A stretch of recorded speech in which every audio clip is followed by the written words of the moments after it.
আমরা আপনাকে খাইতে কি ভালো লাগছে? হ্যাঁ, একটু জানালেন তো কমেন্ট করে কেরম লাগছে আপনাকে আমরা খাইতে। কতক্ষণ আম তো আমি খাইছি, আমি তো কইছি সে সব আপনারা মনে মনে খান, আপনার কাছে সেই স্বাদ লাগবে।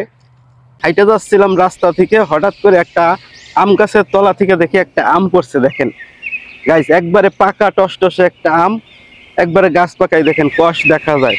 শ্বাস করে পড়ছে, আমি বললাম কি ব্যাপার, এই বর্ধপুরে এরকম শব্দ হইলো কিসের? ভাবলাম যে ভূতে ঠুতে আবার দাবর দিল নাকি বা ই করলো নাকি। দুপুর টাইমে তো বেশিরভাগ দেখা যায় গাছের তলায় ভূত থাকে গাছের উপরে।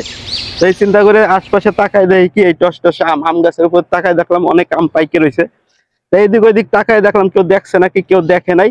তো টুস করে আমটা নিলাম, আমরা এখন খাবো, আপনাদের দেখাবো যে দেখেন গাছ পাকা আম খাইতে কিরকম লাগে।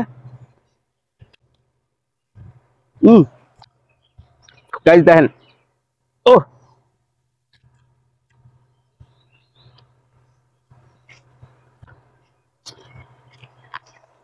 সেই স্বাদ। এই বছরের প্রথম 2024 সালে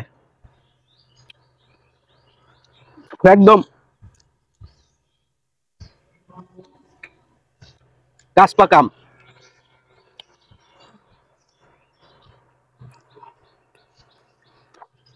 একবারে মিষ্টি না, একটু টক টক লাগে, তারপরেও সেই স্বাদ।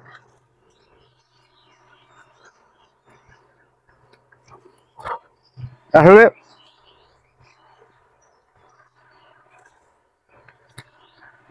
দেখছেন অবস্থা,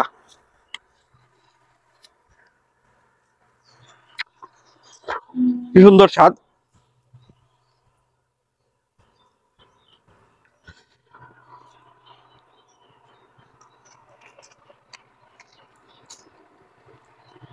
কেউ দেখে নাই রে, কেউ নজর দেয় নাকি আবার?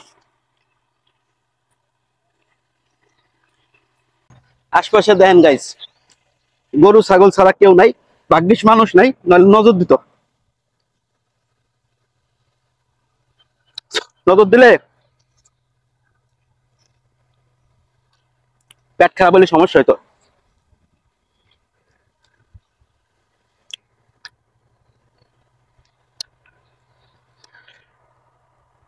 সেই স্বাদ,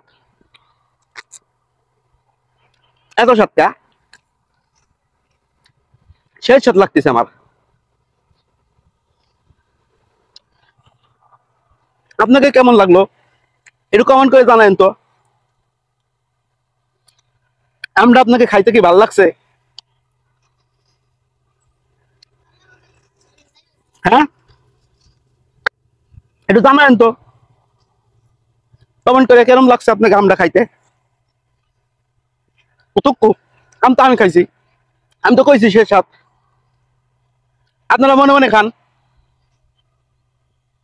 আপনার কাছে সেই স্বাদ লাগবে।